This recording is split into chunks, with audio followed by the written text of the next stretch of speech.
It is a battle of two 1-0 teams in Pool B, and it's the hosts back at it again. The Regina Trappers coming off an impressive 7-1 victory last night in their opening game as they down Team Nova Scotia.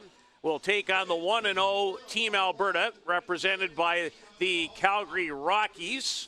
As you get a peek at the starting pitcher for the Trappers, he is Thomas Lesmeister, who has had a dynamite year, Dan, with the Marysburg Royals of the Saskatoon Senior Men's League.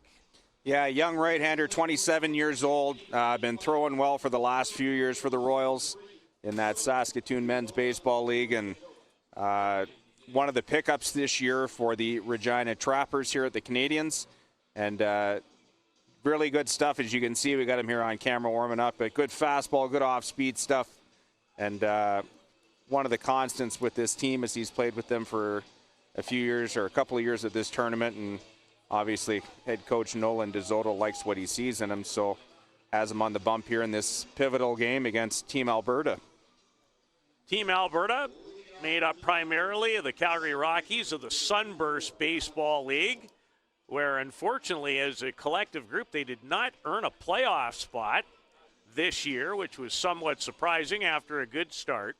And we are set to begin on what is a very fall-like day here in Regina as Lesmeister misses to Alex Tello, the second baseman, the 26-year-old, who was 2 for 2 yesterday in their 9-2 victory over the Leaside Leafs. Ontario won with 2 runs batted in. Yeah, Tella, the table setter here for the Team Alberta squad, and you look through this lineup 1 through 9, and you see some veteran names pop up here with J.P. Wilner, Alex Bishop, Mitch McGee, and Tyler McWillie, Mike Golday, just to name a few. So a lot of firepower through the middle part of this order, especially. That's going to be a pretty good test here today for the young right-hander Lesmeister. In the hole, and Tello is now 3 for 3 here in Regina as he starts things off for Team Alberta in the way they would want. Tello with a .260 batting average this year during league play with a couple of doubles and 10 runs batted in.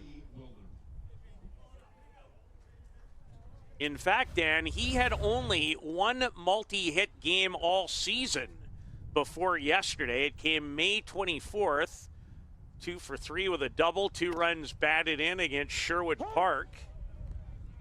But he is hot to begin the Canadian Senior Men's Championship as you get a look at a Regina product. J.P. Wilner, the 36-year-old, 0 for 4 in the game versus Leaside. He's a member of the Calgary Diamonds. And looked like a changeup from Lesmeister that missed behind home plate again. The veteran Chris Unterreiner.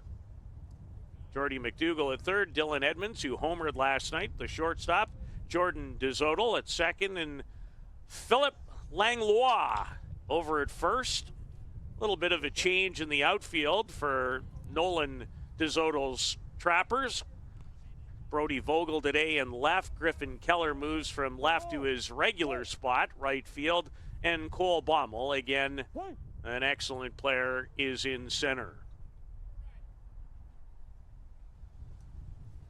Yeah, Wilner, the Sask boy, had him on the pod before this year's tournament as he ropes that one to right field, but forces Keller to take a couple of steps back, but able to haul it in for the first out. Yeah, had a good chat with him, and he was, so excited to come to this tournament, be able to play in front of family and friends here at home, and certainly looking forward to this week. Alex Bishop, the 29-year-old, 1 for 4 yesterday against Leaside with a double, and he had 2 runs batted in. Hitting .424 this season for the Calgary Diamondbacks.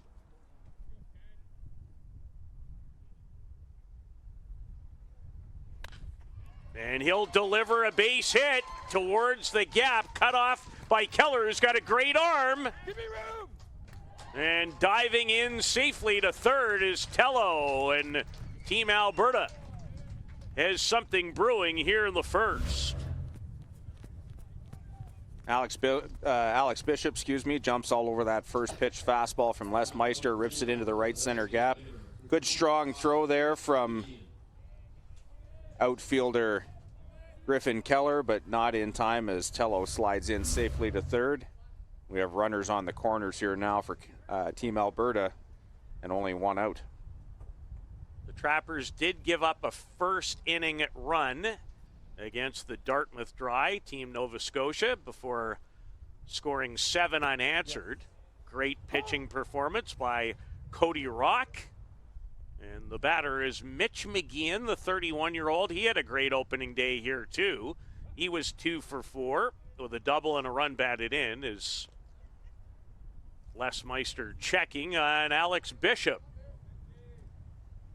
Bishop and McGeehan, part of the big power core of this team. Wilner with a little bit of power, too, but this hit towards Baumel in center. They'll send Tello, the throw up the line, and a sacrifice fly and a run batted in for Mitch McGeehan. And Alberta takes an early lead. Yeah, good piece of hitting there, as we're going to see in the replays. McGeehan lifts that ball to center field. Baumel with the beat on it for sure. Good strong throw, but that wind going to play some tricks here again on people in this one, and kind of pushes that throw up the third base line, and Team Alberta grabs an early 1-0 lead here in the top of the first inning.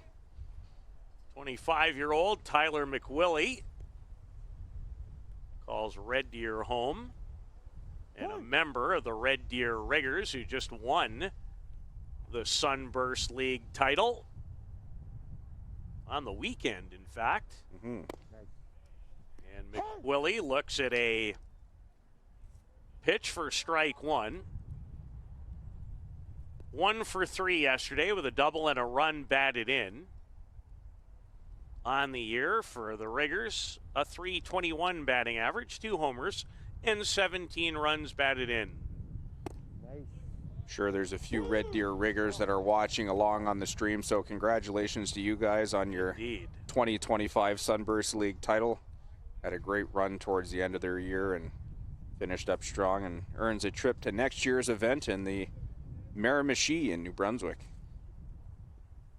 Red Deer, the host of this event 2 years ago in 2023. Great ball facility. Great Chief Park in Red Deer. So a run in for Team Alberta. And Les Meister trying to limit any more potential damage. Comes in with a fastball, and McWillie drives this into left.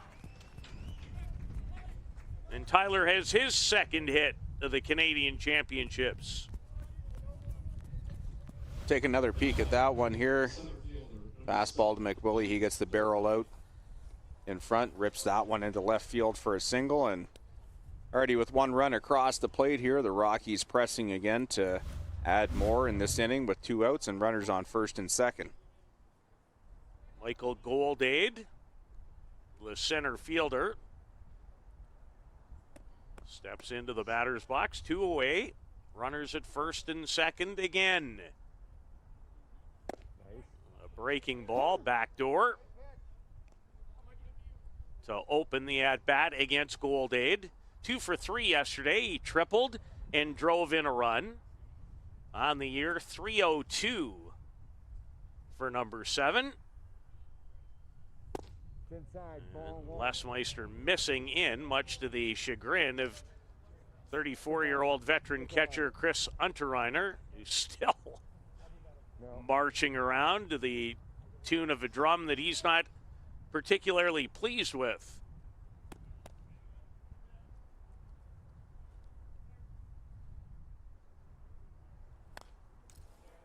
Fouled straight back by Goldade. We do have other action happening during this time slot as well over at Optimus Park. Just underway over there. It is Team Manitoba, who currently sits at 1-0, taking on Team Nova Scotia, who is currently 0-1 after a loss here to the Trappers last night. So we'll keep an eye on that game for you as well. It's also available on the Optimus Park stream here with IKS Media as well. Breaking ball hit by Goldade. That's going to drift. Foul. A little bit of a scary pitch there as the wind might have helped that one there a little bit as it pushes it just a couple of feet foul down the left field line. Agreed. Might have scored a pair if that ball is fair and scoots into the same corner. 1-2, fellas.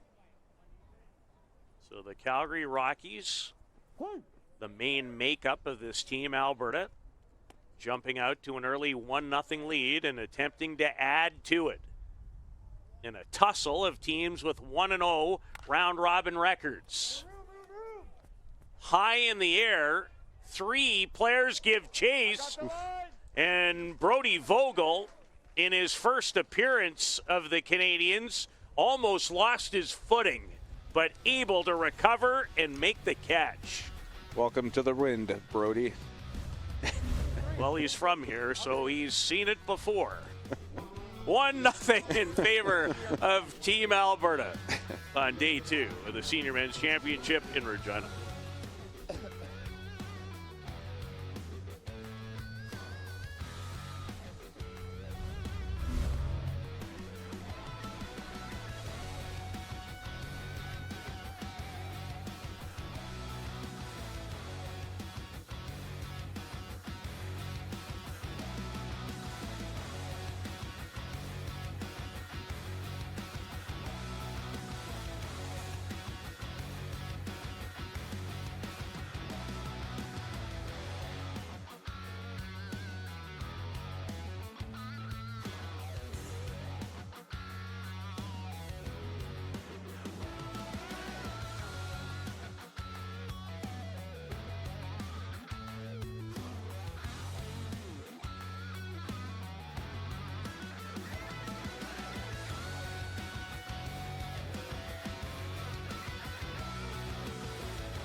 Hard-throwing left-hander from Thunder Bay, Ontario, DJ DePiero. 2-0 this season for the Calgary Rockies. 18 innings of work, 4 runs, 8 hits, 38 strikeouts in those 18 innings and 5 walks. And he has not been healthy all year, has he, Dan? No, and I think that's the reason for the lowered amount of innings this year for DePiero. Only 18 innings. They shut him down for a few weeks coming into this event, so he'd be able to throw here. But as Peter said, you know, the one word that comes to mind right away is power. Power pitcher, good fastball, good off-speed stuff. So the Trappers definitely going to have their hands full here today with a very, very good arm from the left side. Trappers in a very similar spot. They gave up the first run to Nova Scotia last night and have done the same against Team Alberta on this Friday afternoon. Their first of 2 games. They'll take on Manitoba in the final game of the night, slated to begin at 7. DeZodel yesterday, 1 for 4. Hit .273 at last year's Canadian Championships, where the Trappers for a second straight year ended up with a silver medal. They'd like it to change color in 2025 and not the backwards color that starts with B. No, for sure. After 2 years of silver medals here for the Traps, getting to play in front of their home fans here for sure. They got one color of medal on their mind for sure. Jordan made a couple of really good plays at second base as well. And you see the power early of DePiero, who at least in the first 2 days might throw as hard as anybody as I've seen so far. I would think Cody Rock might be right in that same velocity neighborhood. For sure, and quite a few of the bats for the Traps, obviously left-handed sticks as well. So, Team Alberta here obviously playing the odds with DePiero on the mound today and trying to kind of circumvent a bit of the power here. Griffin Keller hit a very important 2-run home run in the game last night, playing in right field today. The 27-year-old from Pilot Butte turned that game from 2-1 to 4-1. Mm-hmm. And he is more than capable of taking anyone deep. Peek into the Trappers dugout there with their very nice and sharp-looking baby blue hoodies on today. Those are quite essential on this Friday. May have purchased one myself today. So I think there's a few of them flying out of that shop pretty quick here with the icicles starting to form. Keller in the air, got under it. Now it's going to blow back as Chris Cook settles under it, and there are 2 away in the bottom of the first.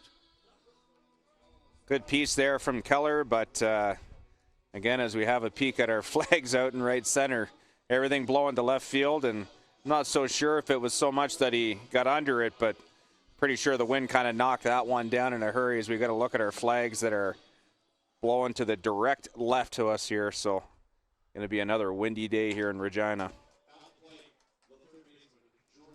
Jordy McDougall, the 29-year-old third baseman from Lumsden, and he got off to a great start. 3 for 4.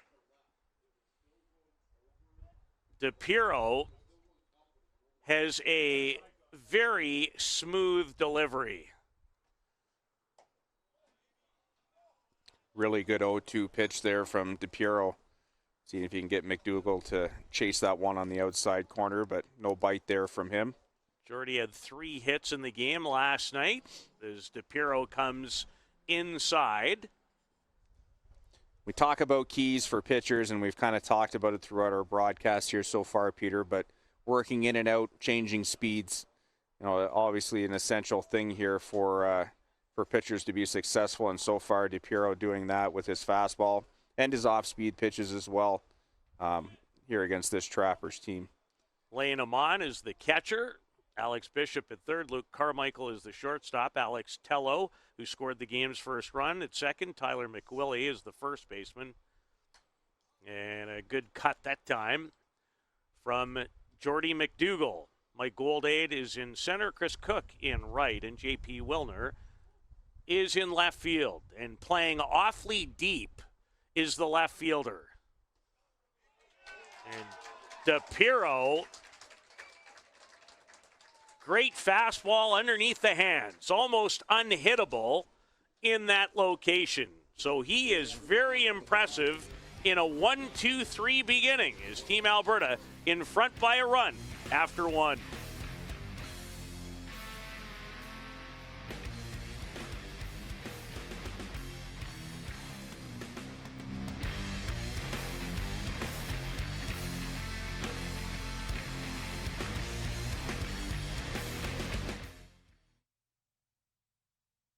Hey guys, Donnie with Extreme Hockey and Umbrella Marketing Solutions.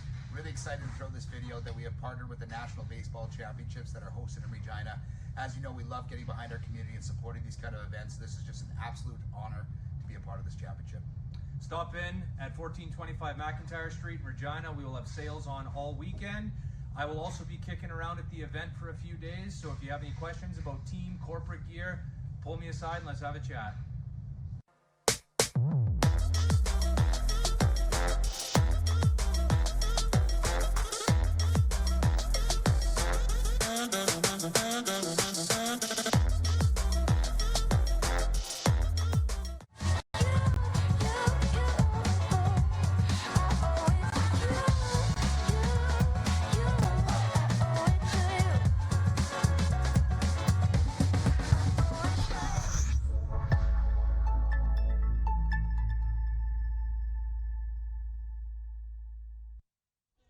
Team Alberta, the Calgary Rockies, primarily in front of the host Regina Trappers, 1-0 as we begin the second inning.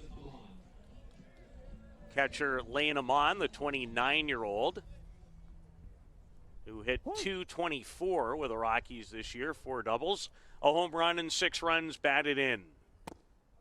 did not participate in the win over Leaside in their opener yesterday.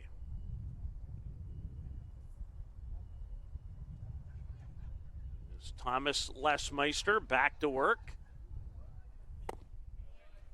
And a couple of quick strikes.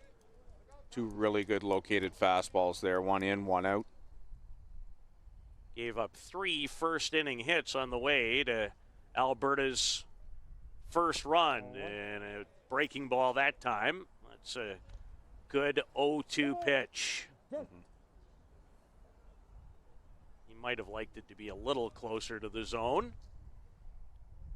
Yeah, you never want to take too many chances with that. If you can get the batter to chase one there, that's great. But another good location there, and you see Hunter Reiner give his glove a point there to the pitcher for hitting that spot.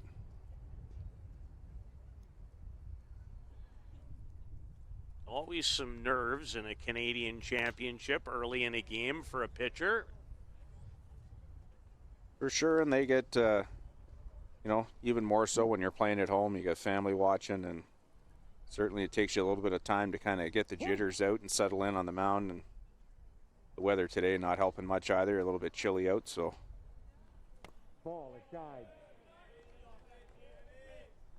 Now the count is full to Amon.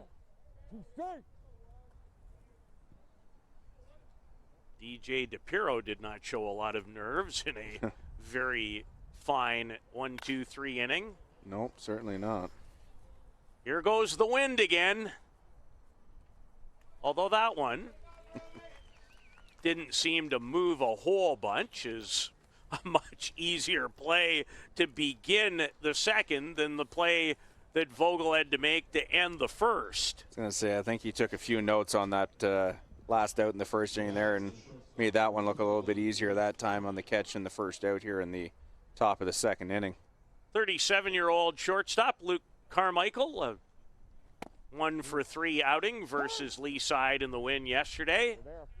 I have him as being originally from Charlottetown,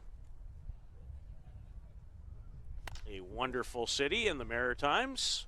One of 2 players on Calgary from Prince Edward Island is Travis Gaudette, also from there as well. Hitting 300 coming into this event. Ball down. And our home plate umpire letting us know exactly why the calls are being made, which is fantastic to listen to. We kind of talked about it last game as well, too. Just a huge thank you to all the officials that are here working the games, as well as the supervisors. And, as much as teams earn their way to come to these tournaments, through evaluation processes and stuff like that, the umpires are in the same boat. And, we really have enjoyed watching them work this week as well. Absolutely. And they take their craft every bit as serious as the guys who play the game. McDougall loads it up, and he almost waited too long. That was a very close play at first. A little bit of a double clutch there by McDougall. We'll have a look at that one on the monitor. A little high chopper to third base. Takes a couple of crow hops, gets it across, and see if we can get a different angle of that one. It kind of comes in a little bit late, but very close bang-bang play there for sure at first for the second out of the inning. Doesn't hurt to have about a 6'2.5" or a 3 first baseman either. Here's a great lead. We got a good look here now. Very close there for sure. Every once in a while you need some good fortune. Yes, Nothing sure. is ever won in sports. It doesn't get talked about enough, in my opinion, without a little luck. Dylan Edmonds just made a very fine play as the wind again plays havoc, but he's able to make the catch versus Chris Cook, and Lesmeister comes back with a 1-2-3 inning. Team Alberta in front of the host Trappers by a run on day 2 of the Canadian Senior Men's Championship here in Regina.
DJ DePiro set to work against veteran 34-year-old catcher Chris Unterreiner. 0 for 3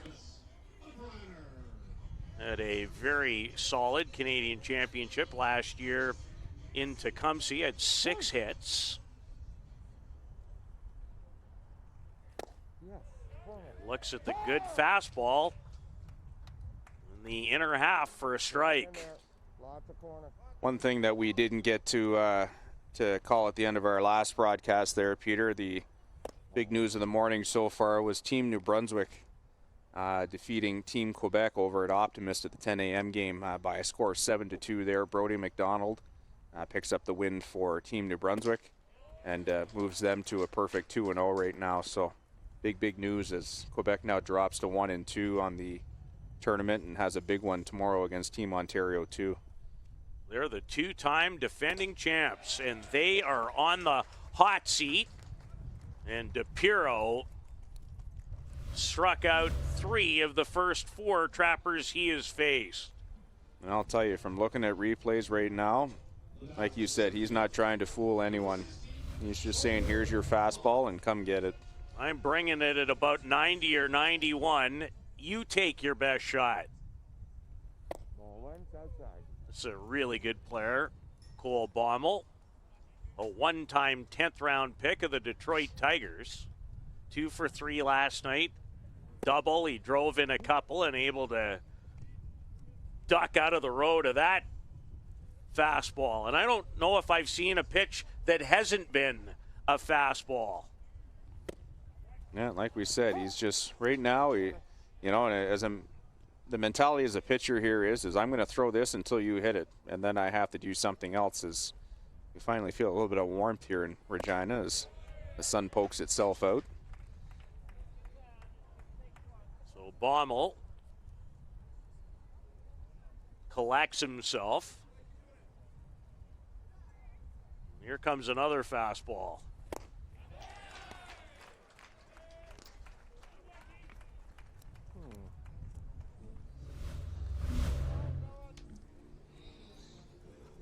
A little bit of tail on that one at the end. And catches Baumel trying to reach, and fortunately can't catch up to that one for the second out here in the bottom of the second.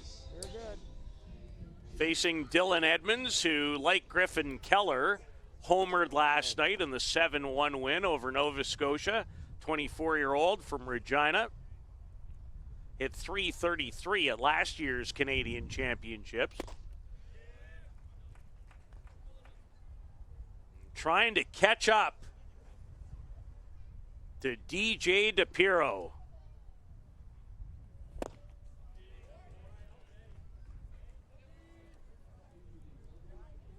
Sometimes you don't need to say a lot, just sit back and watch.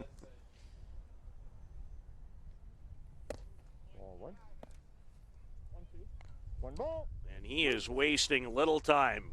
Gets it? Little Cody Rock-like in his own respect. The great pitcher for the Trappers.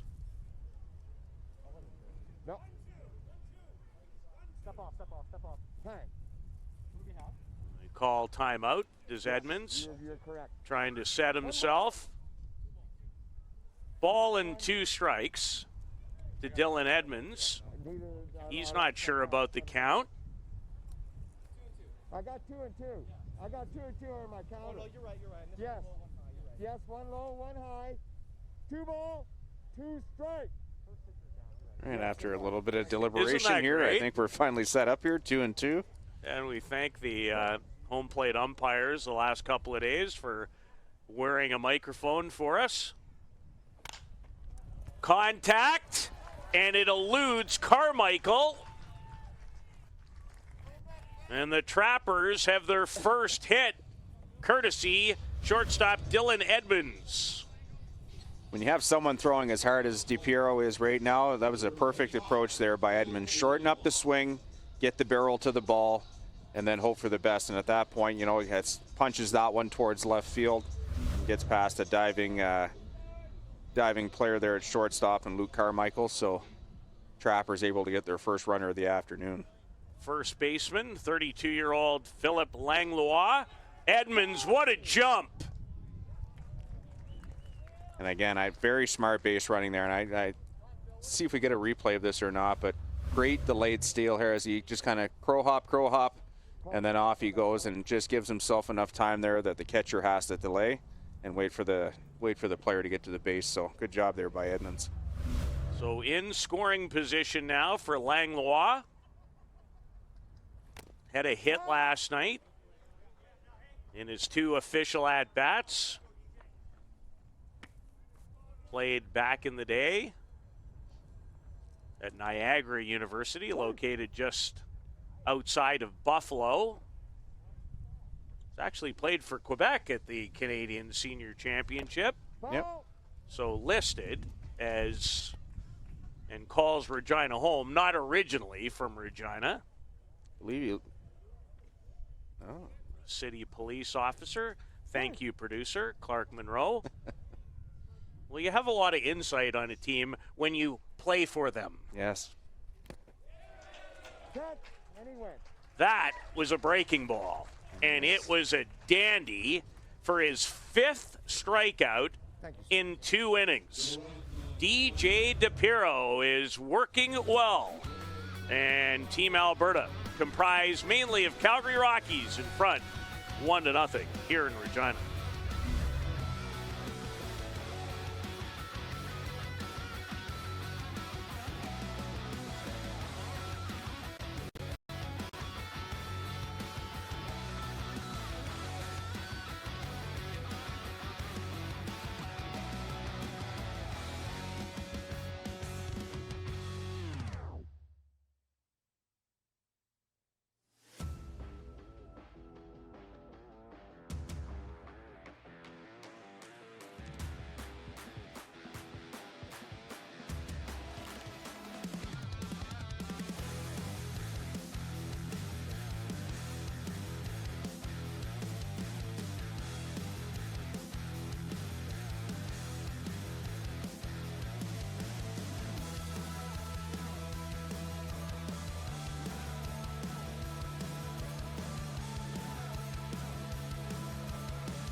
Top of the order.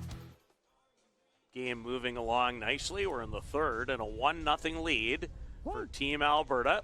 Alex Tello singled, and he scored the run in the 1st inning and looks at a Thomas Lesmeister fastball for strike 1.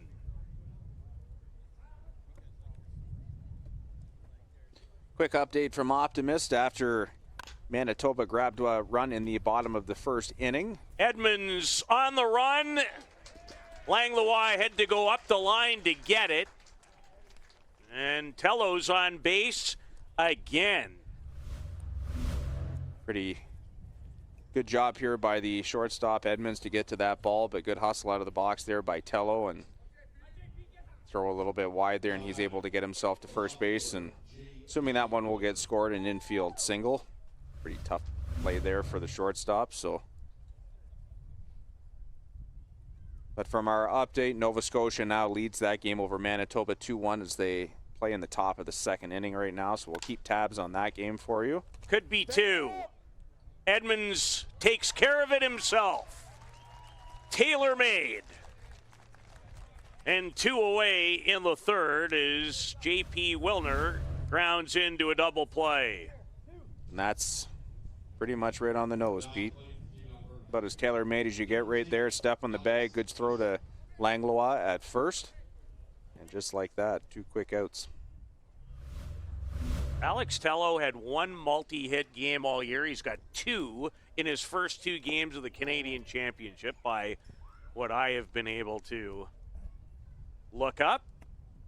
Alex Bishop had a hit, one of the 3 Team Alberta hits in the first that led to the run.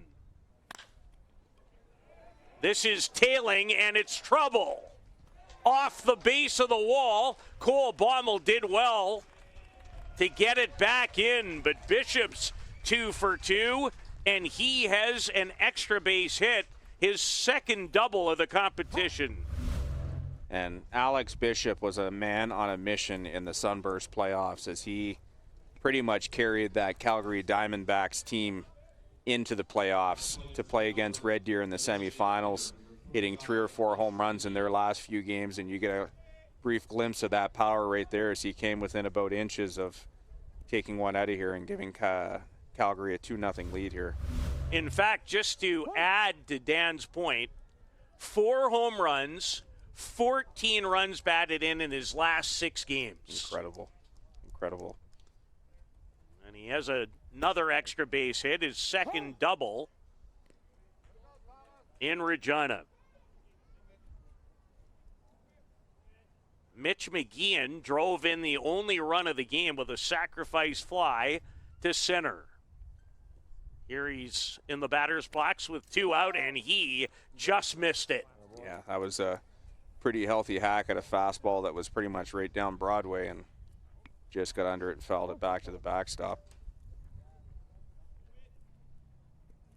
There's Les Meister bent over. Gets the sign and about to go to work. Outside. Nice pitch, but outside. Ball 1. 1 ball. Start. Nice pitch, but outside.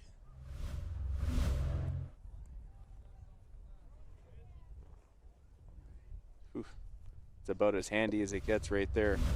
Good 0-2 pitch. McGeehan would love to cash in another.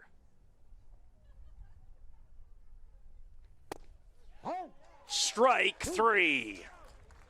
That's absolutely great use of in and out right there. You just miss the outside corner, come back with a hard one inside, and get your strikeout there. Good job by Les Meister.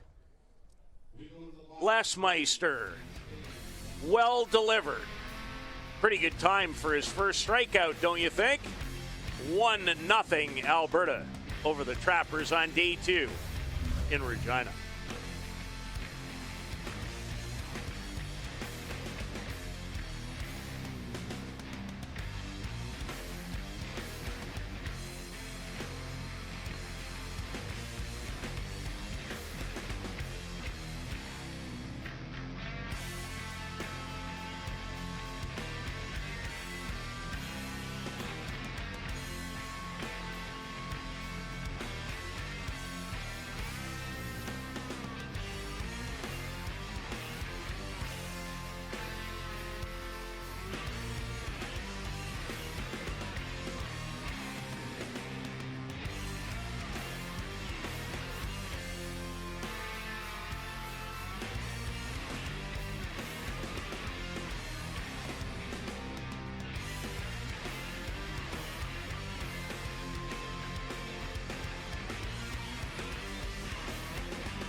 1-0.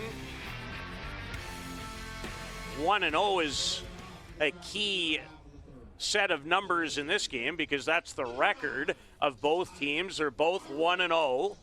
The winner of this game takes a very nice step, Dan, towards earning one of the 3 playoff spots available in Pool B. For sure, and I mean, definitely a step towards a playoff spot, but a step towards, even more importantly, that bye into Sunday morning for sure for the semifinals. Tyler Arnold's first at bat against DJ DePiero, who has 5 strikeouts already in the game. He's given up the 1 hit. Ball one. And he continues to flat out bring it. Arnold was 1 for 8 at last year's Canadians in Tecumseh, Ontario, just outside of Windsor. His hit came in a game against Manitoba, who the Trappers will play later today in a 7 o'clock start. Ball 3. 2 ball. After quickly getting ahead 0-2 here, finds himself now in a full count, so opportunity here to get the leadoff man on. DePiero hasn't found himself in any of these, and I thought, thank goodness for the screen, because that one was going to be lunch for me. I don't know why. It had that look like it was coming right in here, even though I know there's a great big giant screen in front of us. So Arnold battles his way to a leadoff walk to begin the bottom of the 3rd. And 26-year-old Brody Vogel out of Saskatoon, who hit .348 for the Saskatoon Outlaws this year, showed bunt, takes strike. 2 for 9 was Brody at last year's Canadian Championships with a home run and a couple of runs batted in. That home run came against Newmarket. I'll give him a chance to catch his breath. God damn it. Thank you. You okay? Yeah, we're good. Took it on the chin? I know. That hurts. Anytime, fella. Anytime. 2 strikes on this batter. I cannot get enough of this. Yeah, that's great. Great back and forth here between the umpire and the catcher. And again, we talk about that kind of that mutual respect for each other. Vogel! High, deep, and see you later! He homered in last year's Canadian Championship. He's done it in 2025, and Brody Vogel has given the Trappers a 2-1 lead. And we talk about getting those opportunities when you can try and bring runs across, but first mistake of the day by DJ DePiero, and Brody Vogel doesn't miss that one and drives it over the Regina Pats sign in left center field, and we got a 2-1 ball game here now for the Regina Trappers. Outside, ball 1. Well, we chatted in between innings, and I looked at you and I said, kind of feels like it might require a big one to turn the tide. And we just saw it from the number 9 hitter, Brody Vogel, who first at bat of the competition, and that was really a no-doubter. Oh, absolutely. We saw in the replay there, rolled up into the middle of the field in behind the baseball field here. Very well struck. So Vogel, just the second hit given up in the game by DePiero. And now we'll see how he bounces back from a taste of adversity when he was just sailing along prior to this inning. Struck out 5 of the first 6 batters he faced. DeZodel tomahawks that. Oh, and it gets away from Chris Cook. So how quickly things can turn in the favor of the host Regina Trappers. Take a look at this one here. Very well struck to right field. We see Chris Cook going over, and I think he just kind of got turned around by the wind there, kind of pushed it back to his left. Now it's all the way to the wall, and that's going to be a double for Jordan DeZodel. You're going with double on your card, are you? Well, didn't really, I don't know. That's a tough play. It's really difficult in the wind. Absolutely. Well, I'm going to take your call, mark it in the book, and see what the official scorer has to say. Griffin Keller has homered in the competition, did it last night in the 7-1 win over Nova Scotia. I'm sure I'll get yelled at about that decision, so we'll see what happens. Who's going to yell? Oh, who knows? We'll see. And honestly, as you'll continue to learn, who cares? Not that I've ever had to deal with any negativity on social media. No. That'd be a first. First today. So good AB there. Yeah, Griffin Keller gets out, but again, we've brought up the importance of that situational hitting. Gets a ball to the second baseman there, Alex Tello, but more importantly, able to move DeZodel over to third base now with less than 2 outs and give a scoring opportunity here to Jordy McDougall. The 29-year-old is not cheated when he swings. No, certainly not. And he just had a good rip.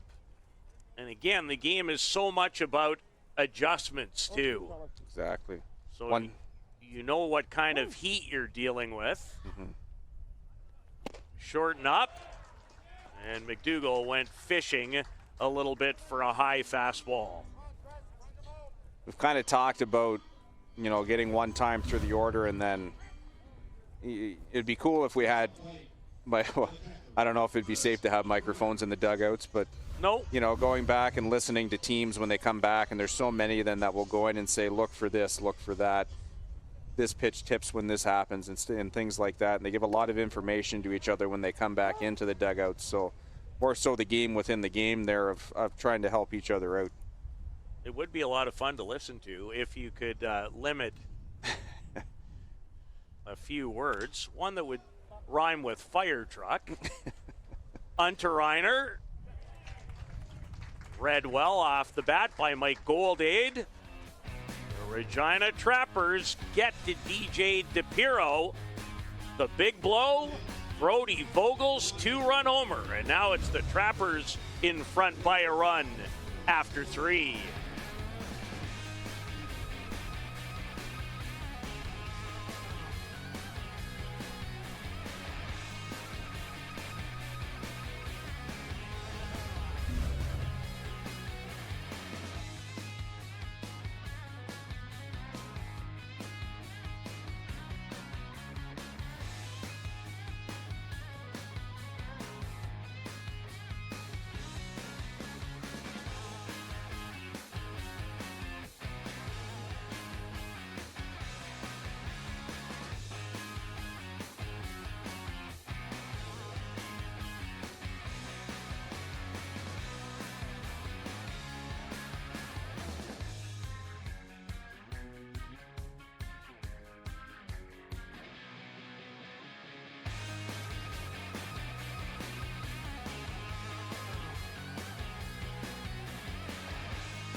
Brody Vogel's 2-run homer in the bottom of the third has the Trappers in front in this tussle of teams with 1-0 records.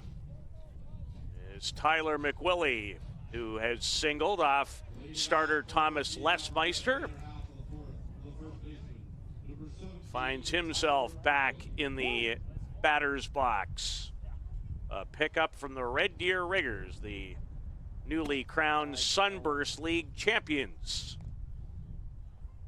Tyler, a big part of that championship this year, both on the mound and at the plate. And, you know, we extend our congratulations to them and earning a berth at the 2026 National Championships in Miramichi, New Brunswick. 2 balls and no strikes to Tyler with 321 on the year for the Riggers, 4 doubles, 2 home runs, 17 runs batted in. And after his team has given him the lead, Les Meister opens up with 3 consecutive balls. As a pitcher, you know, it's tough to, you know, you get that big swing from Vogel, you get the lead back now. You have one job when you come back out the next inning. It's simple. Go get outs. Work ahead, put your defense to work, and let them kind of help you out in this case like this. He walks McWillie to open up the top of the 4th. And that's the first free pass that he's given up in the game.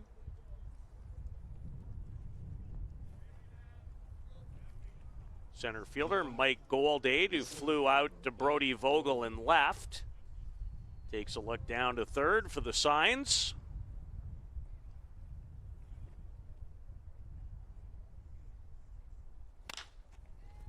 Pulls it through the big hole. And Goldade with a base hit, his 3rd of these Canadian Senior Men's Championships. After a 4-pitch walk, what do? Well, come up and see the first strike you get and rip it into right field for a single. Good job there by Goldade, as there's runners now on first and second with nobody out, and you can see the Trappers defense starting to shift here as they're looking to expect a bunt here. In our first game of the day, we saw a lot of teams sacrifice, both Etobicoke and Team Saskatchewan, in a very similar situation. With runners at first and second and nobody out. And again, we talk about it, you know, there's differing opinions on stuff like this. Do you take the, you know, and in that case there, I would say he looked a little bit more like he was trying to bunt to advance the runners, but also try and get himself on. So do you burn the out here and give your next 2 guys a shot? And it's, you know, there's a lot of differing opinion on that for sure. Ball, no Breaking ball in on Lane Amon, the catcher for Team Alberta. Ball and a strike. 2 aboard, nobody out. Trappers in front by a run.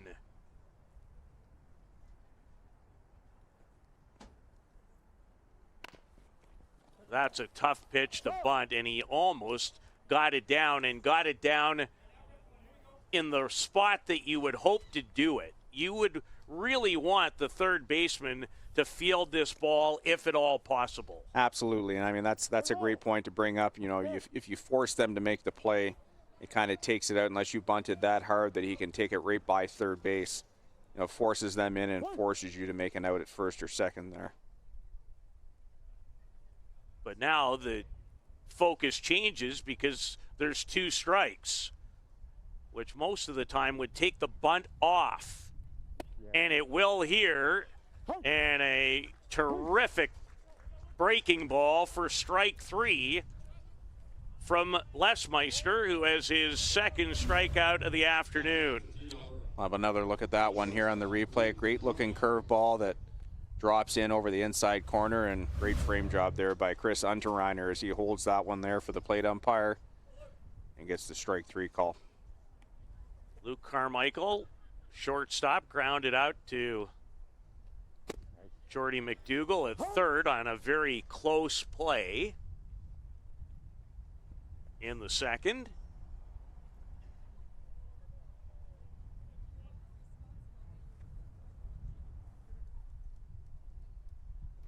Fastball up the middle, a base hit. Cole Bommel's got a good arm. They're going to hold the runner. To work. Thank you, boys. Appreciate it. As Carmichael drills it right back up the box, and the bases are loaded for Alberta. Good piece of hitting there by Luke Carmichael. Takes that pitch right back up the middle Just passed an extended hand there of pitcher Les Meister, and as Peter said, bases loaded now, 1 out, and we talked about these scoring opportunities. Scoring opportunities less than 2 outs, and the teams that want to succeed at this tournament, you need to take advantage of these opportunities when you get them. Chris Cook, the right fielder, in a spot to try to tie the game, or potentially even better than that.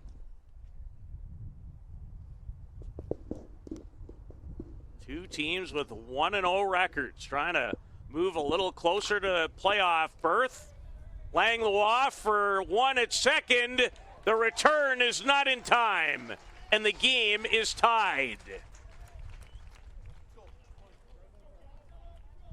Good effort there by Langlois on the play at first.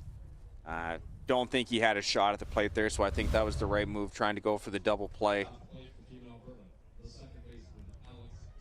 And that return throw from Edmonds back to first, and you see just a little bit of a double clutch there, gives the runner a little bit of extra time, and he's able to get across the plate. And this game now tied 2-2 as we play here in the top of the 4th inning.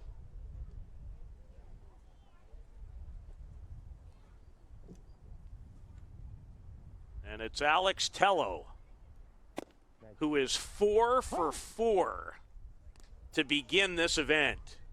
2 for 2 yesterday in the 9-2 triumph over the Leaside Leafs, and he's 2 for 2 in this game. Certainly having a good tournament so far, and looking at another opportunity here to drive in a run for the Calgary Rockies. In a 2-2 tie to continue with the twos. 2 runners on base. The twos are wild. And a 2-4 on his back, which might be consumed by someone before the end of the event.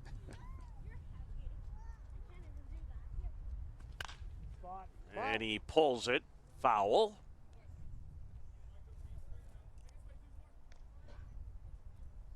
Les Meister, a pitcher in many ways, very different to DePiro, who's a power pitcher.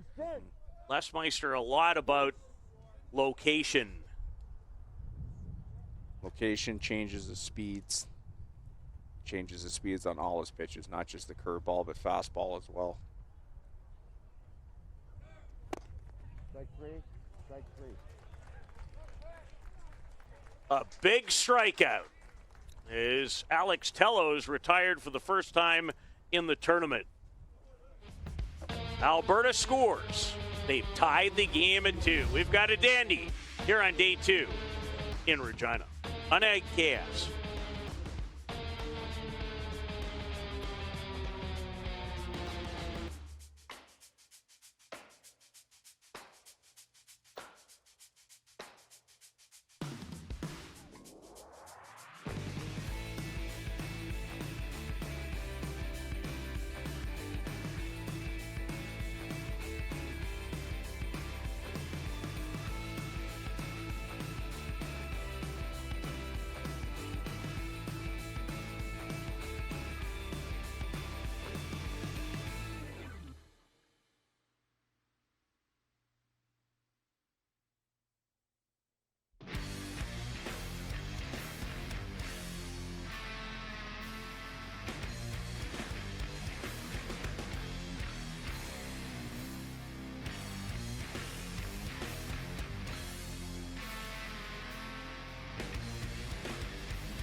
Two as Team Alberta, made up primarily of Calgary Rockies, tied the game. They, by and large, manufactured a run.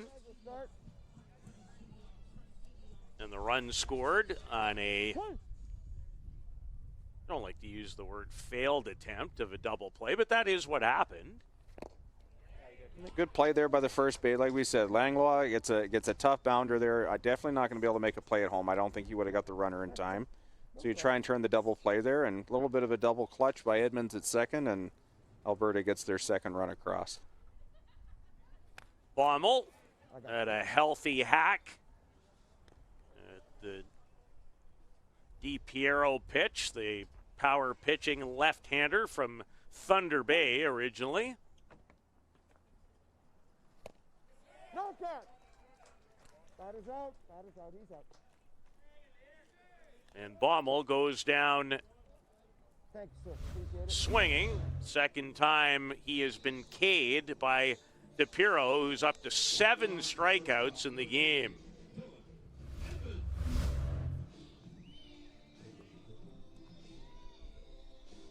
Here's Dylan Edmonds, the 24-year-old shortstop. Ball one. We kind of talked about it a little bit last inning, Peter, when you face adversity like this. DiPiero gives up the home run. How are you going to bounce back now? Your teammates pick you up there. They get you that one run. What are you going to do now? And, it's just what he's doing right now. Come out, throw strikes, even though he's behind 2-0 here on Edmonds. But work ahead and counts. Put your defense to work. Carmichael. 2 away. Right on cue.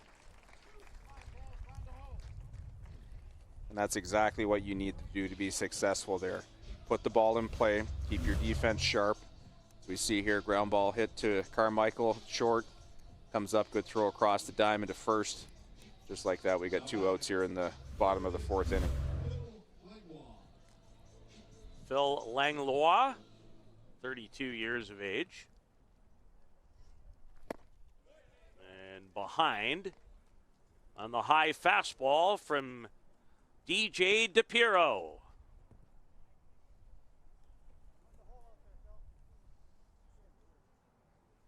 Ball outside. He's made one mistake to Brody Vogel, who hit it a mile.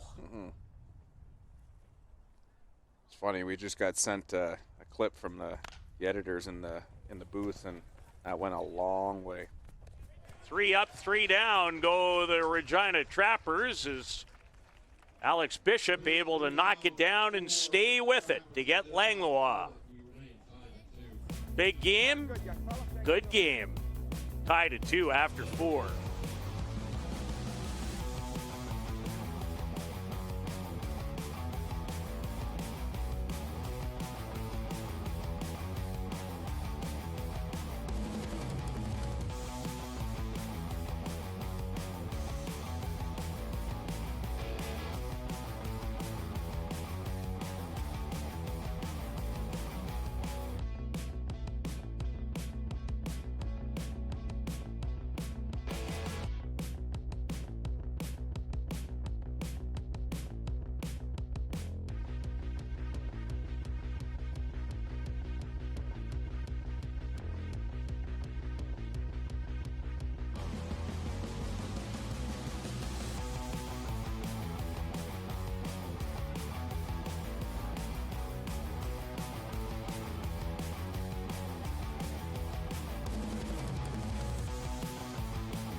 Fifth inning, 2-2 between Team Alberta and the host, Regina Trappers.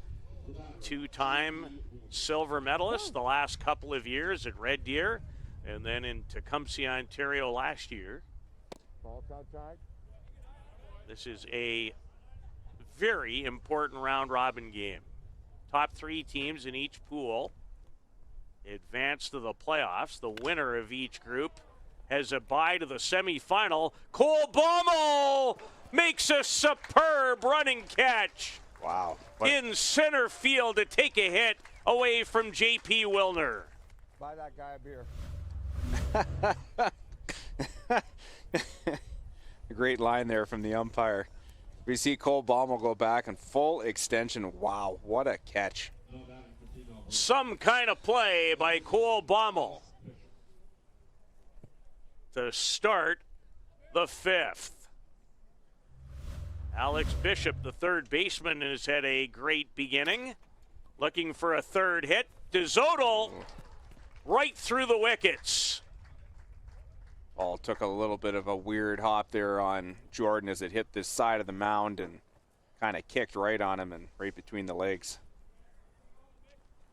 As it got towards the lip, to me, Dan, as we get another peek, he already looked uncomfortable. Yeah, a little bit. I think he thought it was going to kind of take a little bit of a bigger hop, and it kind of just stayed down and sat on the ground and scooted right underneath his glove. Tough play there.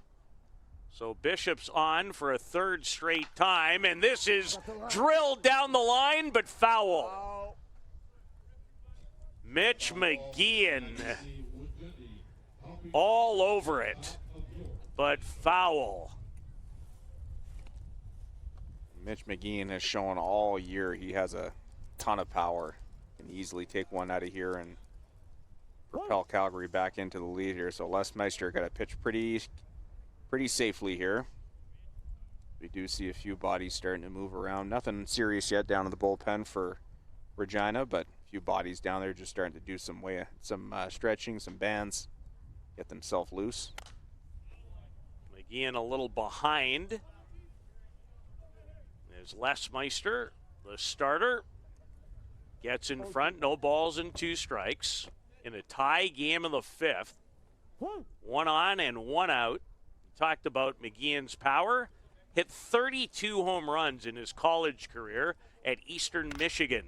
And he drills this, and it is not coming back.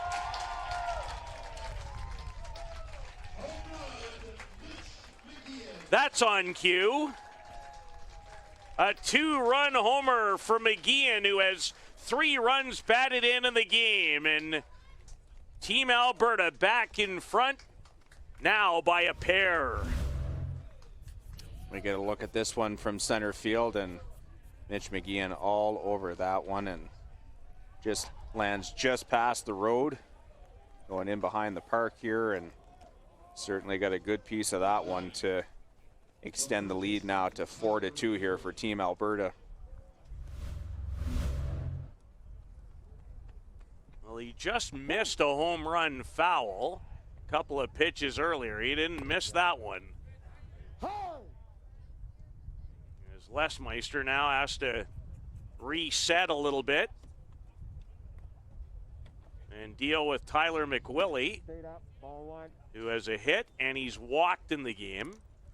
And that stretching and arm bands down in the bullpen has now turned into an arm, now getting ready to go and get loose here. Takeo Cookson is starting to loosen.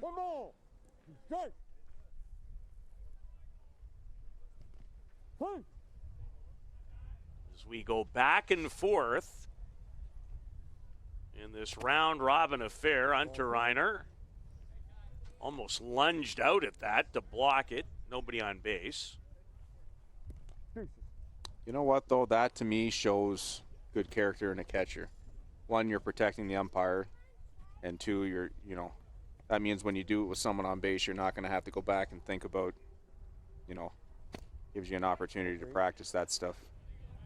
I love that comment, by the way. Get the reps. Play it like it does matter. Absolutely. Payoff Pitch. No chance for McDougall. There's a base hit for McWillie.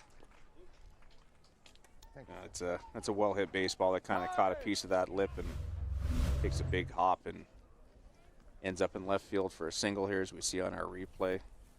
McMillie wakes his way down to first. We're going to get a trip to the mound here by head coach Nolan DeZodel.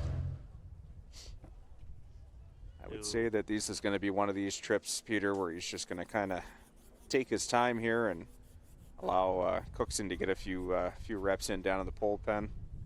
I would say that Les Meister probably doesn't have too many more batters here left in this game, so. The 2-run homer by Mitch McGeehan has propelled Team Alberta into a 4-2 lead. So far for Les Meister, he's 4 1/3 innings, allowing 4 runs, 3 earned on 9 hits, 1 walk, and he's punched out 3 Calgary Rockies so far. Only 1 out. McWillie, after his second hit, he has 2 of the 9. Mike Goldade, the batter, has a hit. He's 1 for 2. And 3 for 5 in the tournament. Both teams with convincing wins yesterday. Goldade goes the other way. Vogel is there. The catch. And McWillie has to tag and retreat back to first. Yeah, good catch there by Vogels. He kind of just saunters over to the left field line, makes the grab there, and 2 down now in the top of the 5th, and catcher Lane Amon going to step in now. He is a Team Alberta player, 29 years of age. 0 for 2 in the game. He did not play in the win over Leaside. Ball. Touchdown. Certainly did not show up in the box score. Okay. Offensively, Mm-hmm.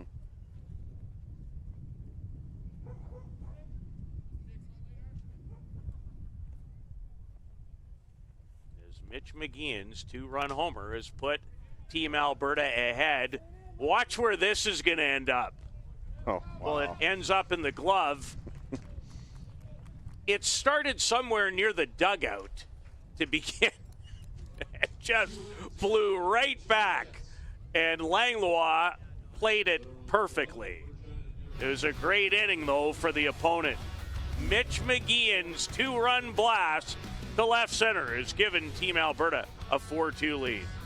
That ball should have looked like it should have been down in the bullpen. Blows back to first base. Incredible.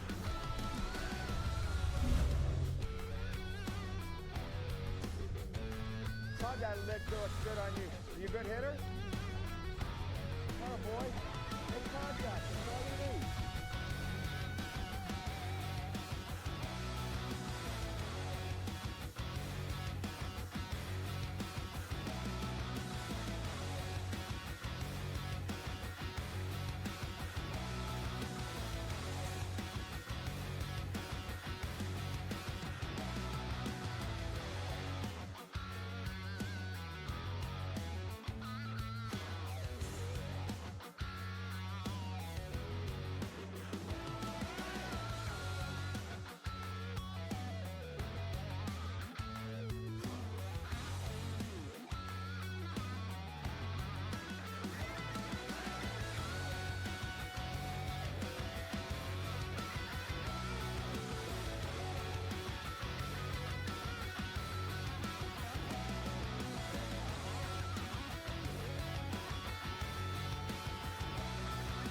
Designated hitter Mitch McGeehan's 2-run homer has provided Team Alberta, the Calgary Rockies, making up the majority of the group with a 4-2 lead as we are set to begin the bottom of the 5th inning with Tyler Arnold, the designated hitter of the Trappers,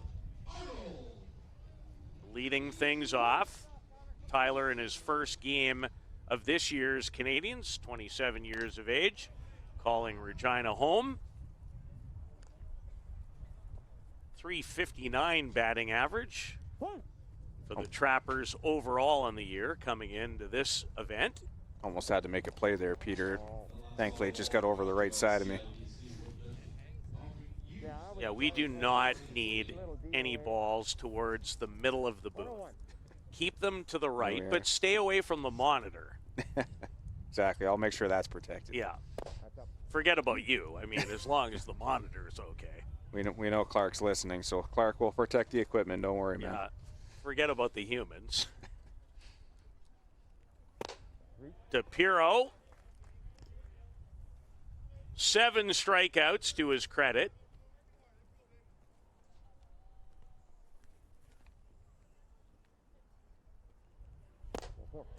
But has trouble finding the zone and walks Arnold for a second consecutive time in the game. And the last time he did that, the guy after him hit it halfway to Pilot Butte. Time. Almost literally.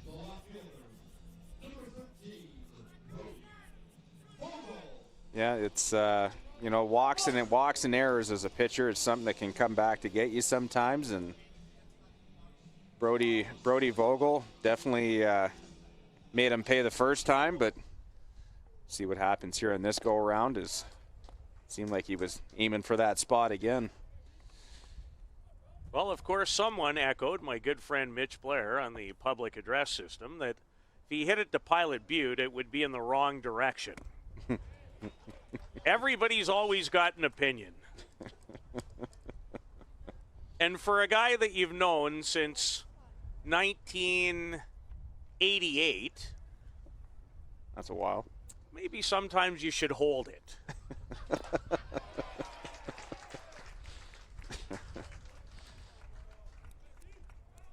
DePiro did not hold back, and he had an answer this time as Brody Vogel took a huge cut but missed. And there's one down in the 5th.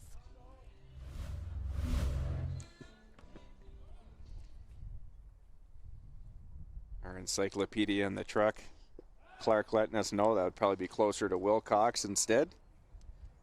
I love how everybody jumps into the fray.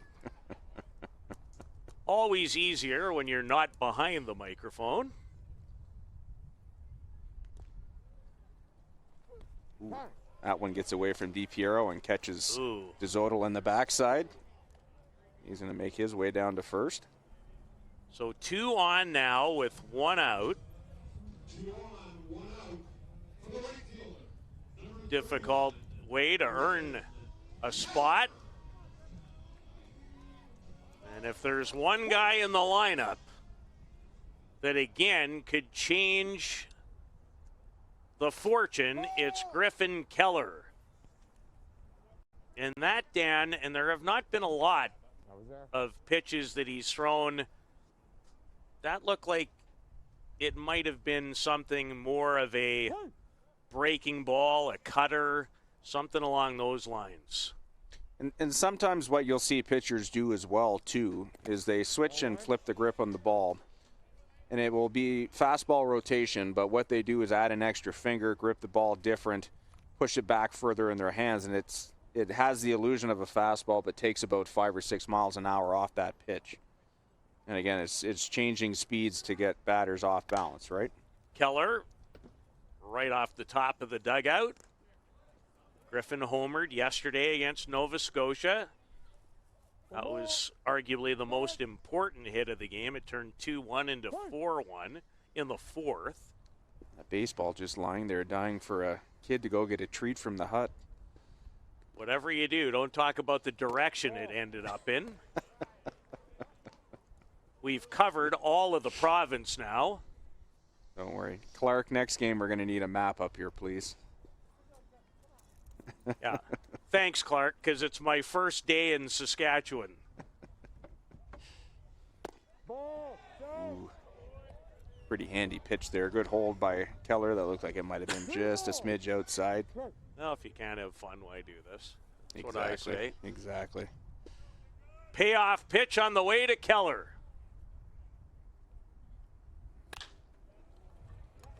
That's going to slice away. That's going to be trouble. In the gap. Going to score at least one. They're going to give DeZodel the wave.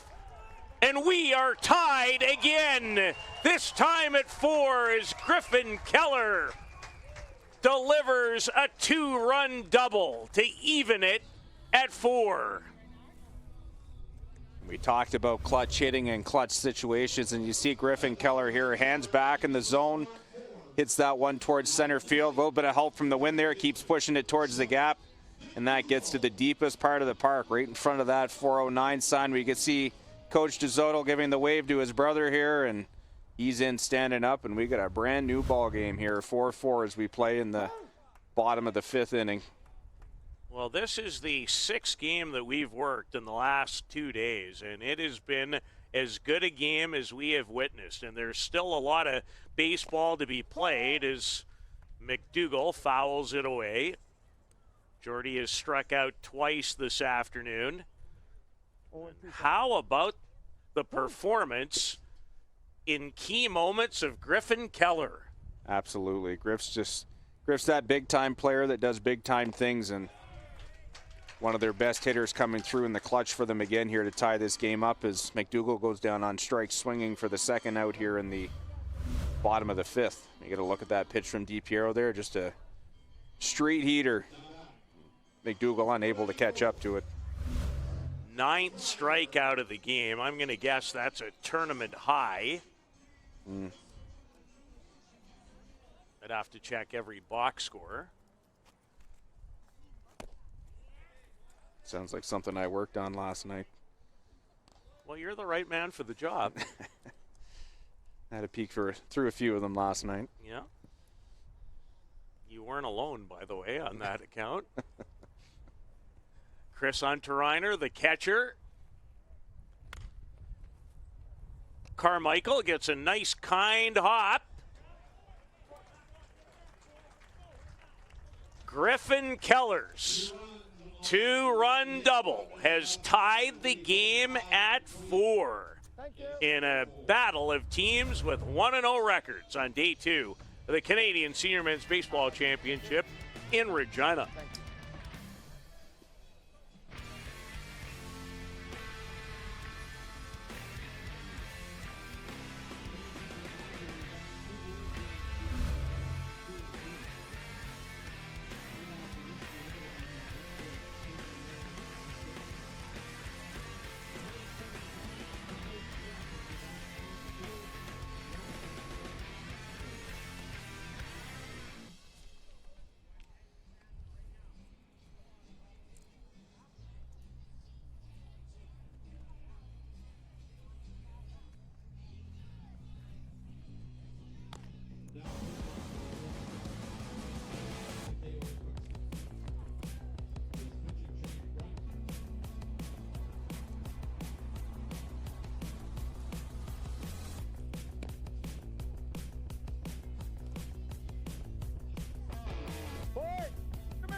It's like herding cats.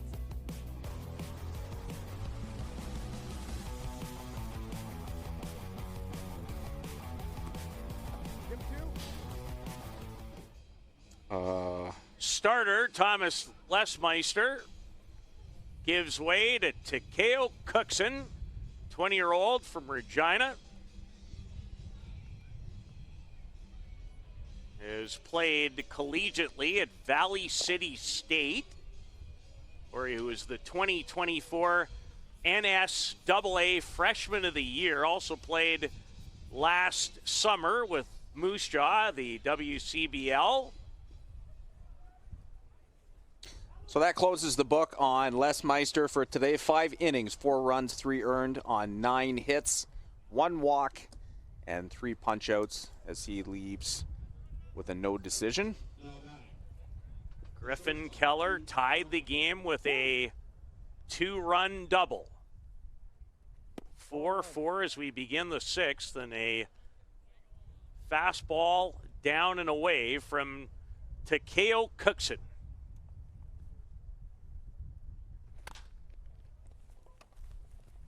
Edmonds to retire the opposing shortstop, Luke Carmichael. And you can tell today, because of the weather, they haven't had the hoses out a lot, and you can tell it's starting to run a little bit quicker now in the infield. You see those hops getting a little bit faster, balls getting to the infielders quicker. Good play here by Edmonds as he lines that one up. Good strong throw across the diamond to Langlois. And we got one out here in the top of the 6th. Clark Monroe has done such a marvelous job in the truck and plays for the Regina Trappers when he's healthy. Mm-hmm. On the last out, there's where the infield grass meets the dirt. Mm-hmm. It's referred to here as the Curry lip. We've seen a pouty lip and a good lip. Yes. That play for Edmonds was the good lip Yes. because it actually took a nice hop up as Chris Cook goes down, and Takeo Cookson has his first strikeout. That was a nasty pitch. Pulled the string on that one. Nice change up there from Cookson as he gets Cook out on strikes for the second out of the inning. Had 70 strikeouts at Valley City State in 60 innings of work there. And that was a good bender as well against Alex Tello, who's 2 for 3 and 4 for 5 in the tournament.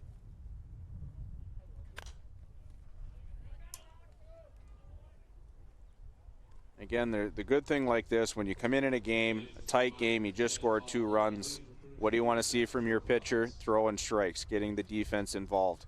And that's exactly what Cookson's been able to do so far this inning. Comes in on Tello, who fouls it away. I was going to say that one sounded loud. That might be somebody's windshield gone. Fortunately, not mine. I parked in Wilcox today. Langlois battles it. Able to recover in time. I think I got you beat, Peter. Mine's parked in Mississauga, so Yeah, should be safe there. so is mine too. Literally. A 1-2-3 inning for Takeo Cookson. What do you mean we've done this too long already? To the bottom of the 6th and a good one. It's a 4-4 tie.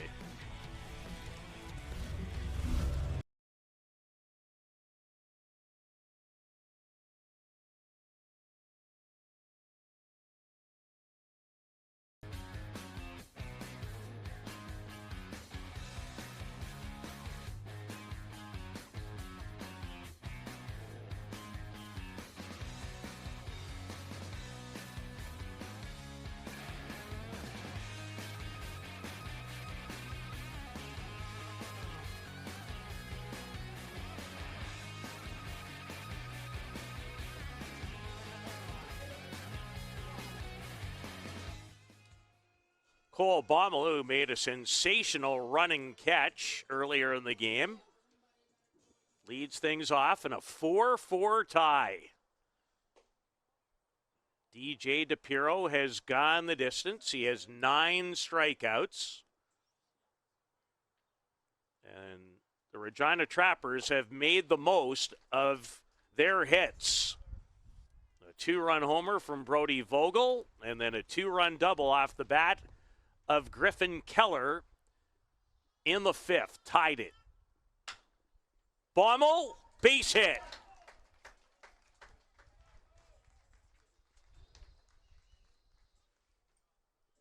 And the Trappers have the leadoff batter aboard.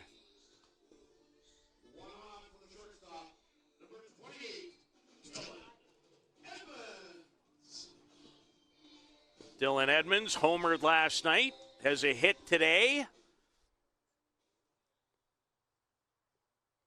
Now shows bunt. And whether you're a fan of it or not, some are not, I still am, especially in the right situation. Mm-hmm. As he takes a strike. Here's what I like about it that I don't think shows up analytically. It puts pressure on you defensively. Mm-hmm.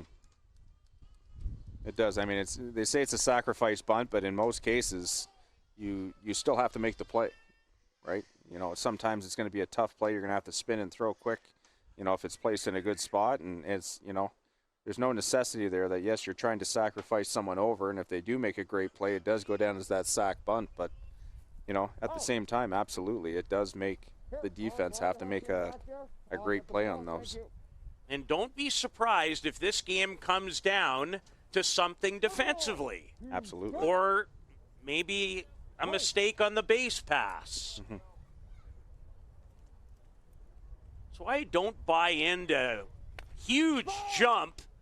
Baumel would have stolen it easily, as Edmonds had a good rip at it to send it straight back. It's, in the game, especially at the major league level, strikeouts don't seem to matter sometimes, but I don't have to it's easy to defend. Like, you don't have to defend a strikeout. No, absolutely. And that's why it's so important to put the ball in play. When we talk about those scoring opportunities, your productive at-bats when you have runners in scoring position, to just put the ball in play. Make the defense make plays there. And, that play there, great jump by Baumel. Unfortunately, Edmonds had 2 strikes on him, so he's got to protect himself there. But I think more so than anything, they just wanted to get the runner moving to stay out of the double play. Will he be on the go again? DePiero reach back and strikes out Dylan Edwards, his 10th of the game. Just a heater there and a little bit of a snow cone there as the catcher's able to squeeze it, though, laying him on, and keeps that strikeout alive there for DiPiero in the first out here at the bottom of the 6th. Baumel beat it anyway. Good slide to the back corner of the bag. Gets the job done. We're going to have a peek at it here on our replay.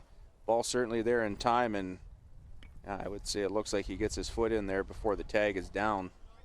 Very close play, though. Looked like he might be picked off. Whatever the shortstop Carmichael was asking there, he seemed to agree after he got an explanation from the umpire. So an interesting way to steal a base. But now the go-ahead run in the game in scoring position for Langlois. That was a strike. And swings and misses.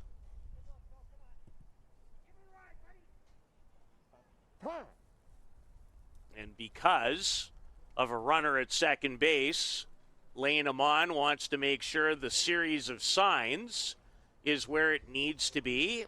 And there is some activity in the pen 0-2, fellas. for Team Alberta. we're going to have one more look here at the pickoff / stolen base, and it's a bang play, but it looked like Baumel might have just gotten his foot in there before the tag from Carmichael got on his upper leg. If he doesn't slide to that back corner of it, you're out. Absolutely. Langlois looks at a breaking ball. Yeah, that one caught him in the forearm. It did. Went off You his could- elbow guard. Yeah, you could see when it. We'll see here in the replay in a second when that ball clipped him. It knocked one of the straps on his elbow guard off. It even tore the strap off. I Yeah, heard you it can when hear I from saw our it. plate Right off umpire. the elbow guard. He did not stick his elbow guard into the zone. He was hit by pitch. He gets first base. 100% sure? I am. If I Then I was, trust you, if, then I if, trust We'll you. see here on the if I wasn't, replay I right wouldn't there. have called it. Okay, then I trust You can see that Thank you. strap I come appreciate loose. Let me get that plate cleaned. Home plate umpire right on that directs Langlois to go to first base, and we have runners on first and second now with one out. What a great addition to our broadcast Absolutely. that has been. And that's about as clear and concise as you can be in it. Being an official myself in basketball, coach comes out and asks a question there. This is what I have. I could see it knock the strap off on his elbow pad. He did not stick his elbow into the pitch. He's hit by a pitch. He goes to first base. And a very respectful coach just says, "Are you 100% sure?" And he says yes, and then that's the end of the conversation. Baumel on the move. And he has stolen another bag, this time third. And there's only one out with designated hitter Tyler Arnold, who's scored 2 runs today. He's walked twice.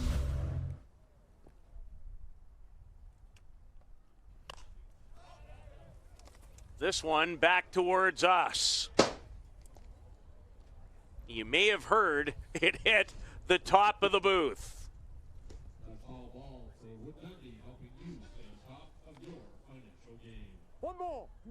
That was not the top of my melon, fortunately, although it could do some really good work if it was. So it shows you what this game means to both of these teams. Kevin Floyd currently warming up in the Calgary bullpen right now.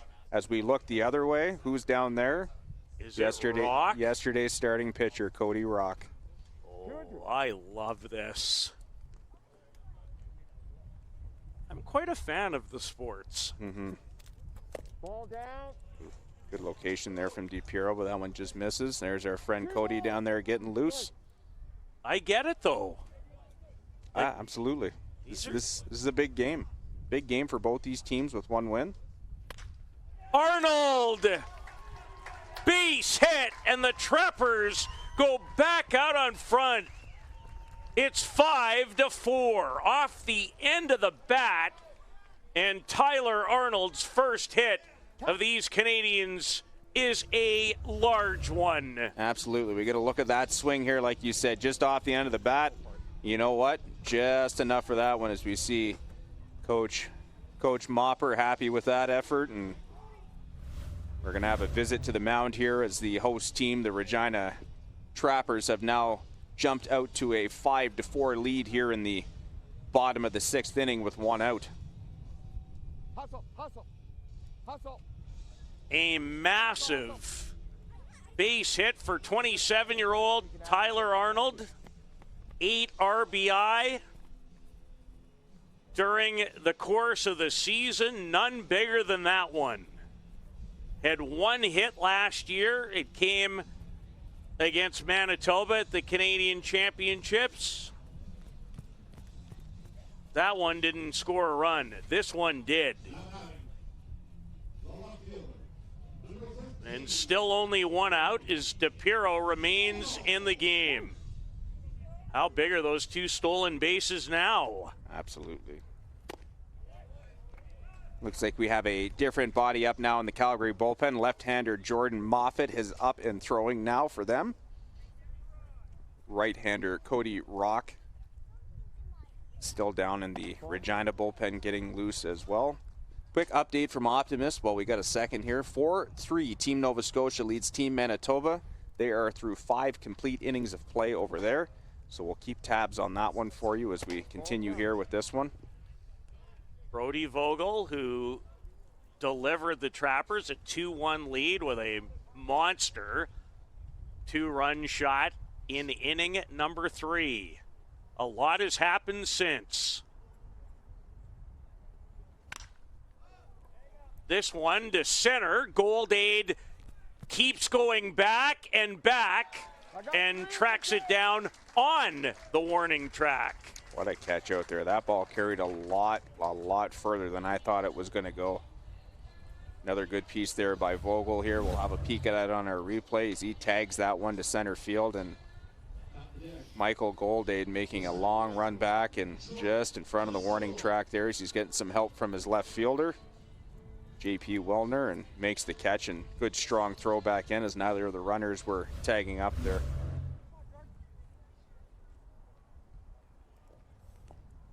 So DiPiero trying to keep it at a 1-run deficit for his team that'll bat in the 7th. Jordan DeZoto would love to add to the advantage. As DiPiero misses outside.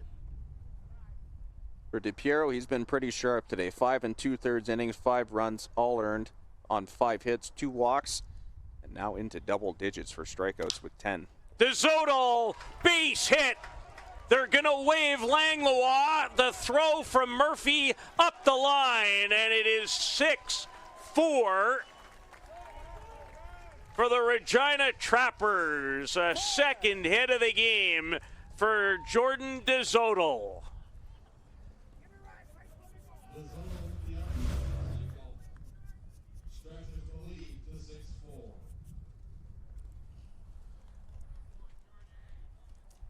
Talk about making the most of your hits.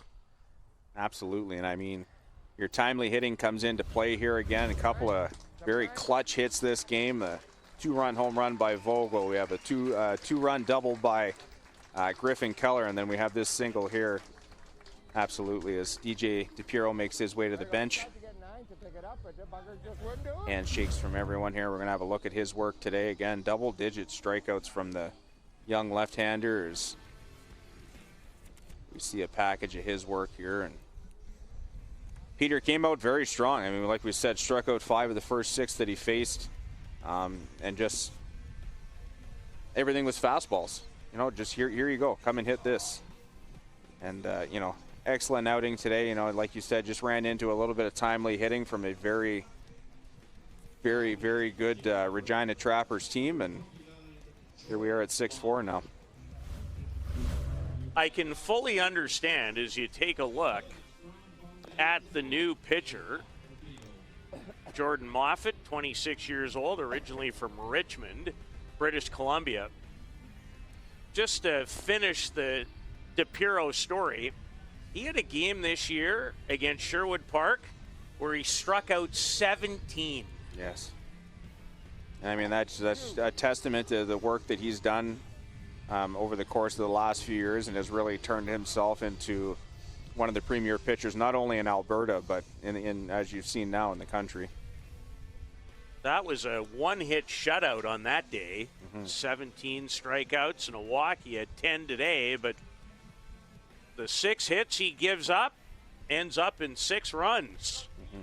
The last one, courtesy of second baseman Jordan DeZodel, who's had a big day, walked and scored, doubled, and then drives in a run. Okay, I got a baseball here, fellas. So Moffat comes into the game 2-1 on the season, 12 2/3 innings he's pitched, given up 10 runs, 12 hits, struck out 17, walked 11. He played 2 years for Edmonton in the WCBL, the Collegiate Summer League. That's a very good league, by the way. Won this year by a team that calls this park home, the Regina Red Sox. Congratulations again to them. Absolutely great season by them this year. Laying him on, the catcher, shaken up.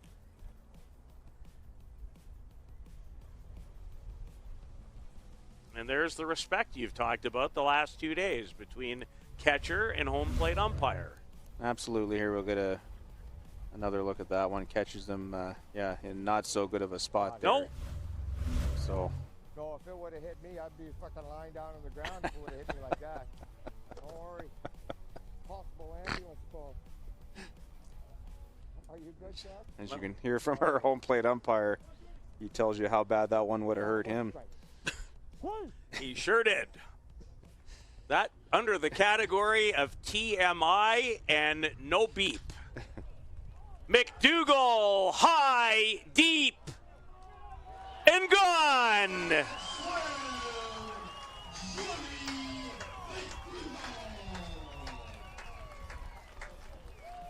A grand slam homer for McDougall.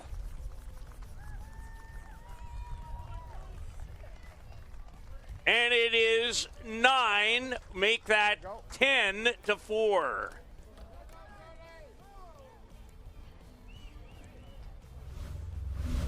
And the Trappers just taking a massive step towards a second straight win. Yeah, that ball well hit as we get a look at it. We're still rolling on the out of the replay truck, but yeah, that ball was tattooed. Jordy McDougall with a grand slam. Get it up in the wind a little bit to that part of the ballpark. See you later. As I like to say, went to the drive-through, ordered, and said, "Can we get that to go?"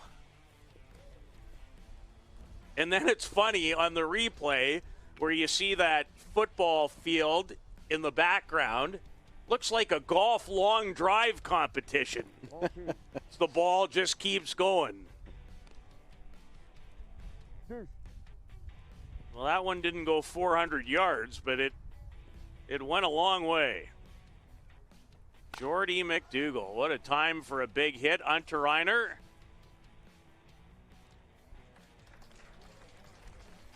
Six runs in the bottom of the sixth. And the host Trappers now in complete command. 3 outs away from going 2-0 and taking a step closer to a playoff berth here, the senior men's Canadians.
Six runs in the bottom of the sixth, and the Trappers. And this score, if you just tuned in like in the last minute, that tells absolutely none of the story of what's happened here this afternoon. Absolutely not. I mean, it's, close game that was just broken open here in the last inning, and, such a great pitching matchup to start this one between Thomas Leismeister of the Regina Trappers and DJ DiPiero of the Calgary Rockies. And, after a while, bats are going to start breaking out for both teams, and Calgary did a little bit of hitting, but obviously the Trappers here did a little bit more. Baumel can't get to the Wilner. Hit, and the Reginan comes home and has a leadoff double to open up the seventh. Off of Takeo Cookson in his second inning of relief. Good piece of hitting there from JP Wilner. Able to find that gap in right center to lead things off here. And obviously a little bit of work here to do for Team Alberta, but I guess you never say never, right, Peter? No, you do not. Strange things happen in sports. That's why it's the greatest theater on the planet. Absolutely. Bishop has been on base 3 times today. He's singled, doubled, reached on an error, and scored on a Mitch McGeehan 2-run homer that at one point in the game, in fact, just in the 5th, gave Team Alberta, made up mostly of Calgary Rocky players, a 4-2 lead. And now Absolutely. It's 10-4. That's how quickly, as we just said, that's how quickly things can change.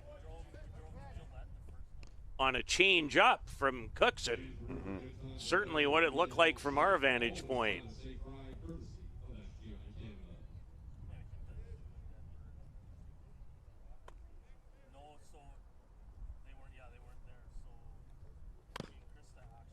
Fouled down the first base side is the skipper, like he hasn't done enough. Organized the tournament, 6 podcasts, 23 media appearances, had to deal with a airline strike. Outside of that, and then got tossed in his first game. It's been run of the mill for Nolan DeZoto. I'll tell you what, we've only had a small snippet of Takeo Cookson here, but certainly doing a really good job of mixing speeds here and keeping Calgary bats off balance here. We're going to have a look at that strikeout here of very good hitter in Alex Bishop. Another kind of changeup that just dives down and away, and that's a tough pitch. Takeo is just 20 years of age. It's his second strikeout. First time that Bishop has been retired in the game. Mitch McGeehan, we just mentioned his 2-run home run. It looked for a second or two like it might be the biggest blow of the afternoon. Not so much. Griffin Keller tied it with a 2-run double in the bottom of the inning. Trappers would add 2 more to jump back out in front, and then Jordy McDougall said, I'm really going to turn this game on its lid with a grand slam homer after Keller had been intentionally walked to load the bases. Right. And I mean, that's twofold. I mean, great hitter, Griffin Keller for sure, but also filling first base in that situation opens up a double play as well, which would have been helpful too. So.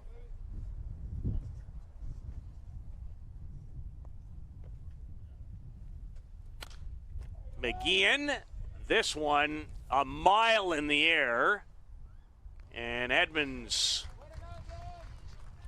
with his hat blown off, able to make the catch, and now the Trappers find themselves 1 out away from improving their round-robin record to 2-0. Dan will make his way down towards field level, and he'll chat, barring something borderline miraculous, with a couple members of the Regina Trappers. But until you get the last one, you're not there yet. Tyler McWillie has a couple of hits in the game, and he's walked, so he's been on base 3 consecutive times. First of 2 games for the Trappers today. They'll take on Manitoba, and that breaking ball gets away. Nice block by Unterreiner, but he couldn't quite keep it in front of him, and gives a little encouragement to Cookson, who will make his way back to the rubber. So a seesaw affair. And then the big 6-run 6th.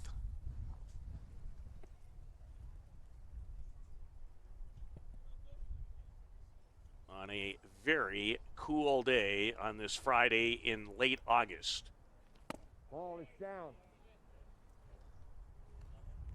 2 balls. 1 strike. 2 balls and a strike. 2 out.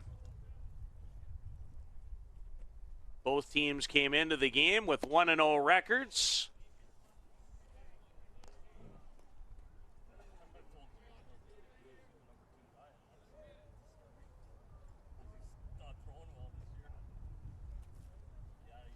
Cookson comes in. Edmonds.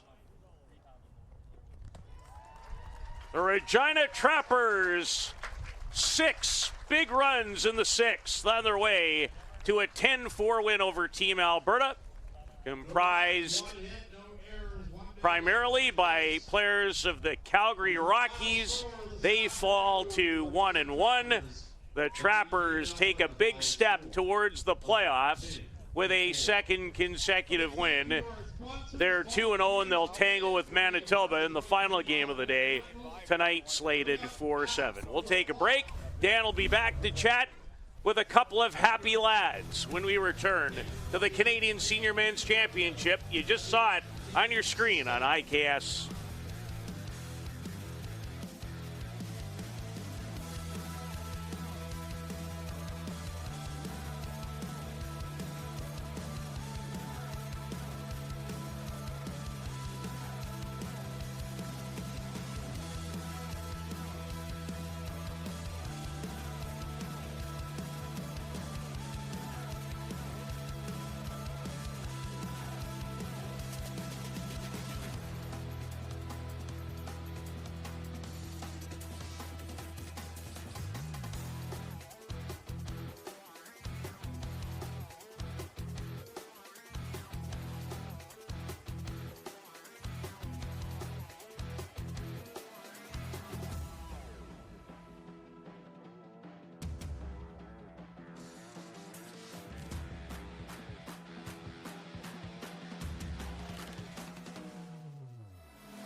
All right, we're down here on field level following a 10-4 win for the Regina Trappers over Team Alberta. Joining me here right now, I have Jordy McDougall as well as Brody Vogel.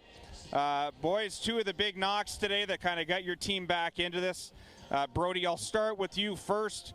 Facing a very tough left-handed pitcher in DJ DiPiero. You kind of got things rolling with that first two-run bomb. Kind of walk me through the difference between the team you saw first and then seeing today with a little bit of a harder throwing lefty. Ball. It was good. Everybody worked hard today, did their jobs. So, yeah, that's all I can say. He's a very good lefty, but we took care of business. So we cruise a little bit further into the game. Jordy, enter you.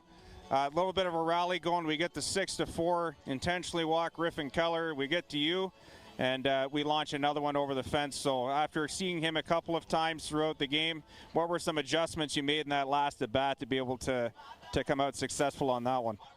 Yeah, I think he really had my number my first three at-bats. You know, I had 3 strikeouts and was really just trying to shorten up and just put a barrel on a ball, really. Not trying to do anything too big. Obviously, when they intentionally walk the guy in front of you, you have a little bit extra motivation. But really good team win overall. We have a really good lineup, and we're going to have some fun this weekend. So 2-0 now on the tournament. We get a little bit of a break now until we get our 7 p.m. game tonight. That's going to be a big one for you guys, as it can move you to 3-0 in the tournament. What are we going to look for kind of key points there to kind of keep this momentum going, Brody? Working off our strong and good defense and just keep putting the barrel to the ball. So that's kind of the things that's helped us get to this point. So we'll keep trying to do that, and we'll hopefully take care of business tonight too. Awesome. She's windy and cold down here, so I'm going to give you guys a break. But 10-4 win here. The Regina Trappers defeat Team Alberta. They move to 2-0 on the week. Team Alberta drops to 1-1. Peter, back to you guys upstairs. Thank you so much, Dan. Good work, as per usual. The Regina Trappers, the host team, the last 2 years, they've made it to the gold medal game only to lose to Quebec. They take a step towards the playoffs with a 10-4 win. They score 6 in the 6th on their way to the triumph and will play Manitoba later tonight. So long for now from Curry Field and the Canadian Senior Men's Baseball Championships.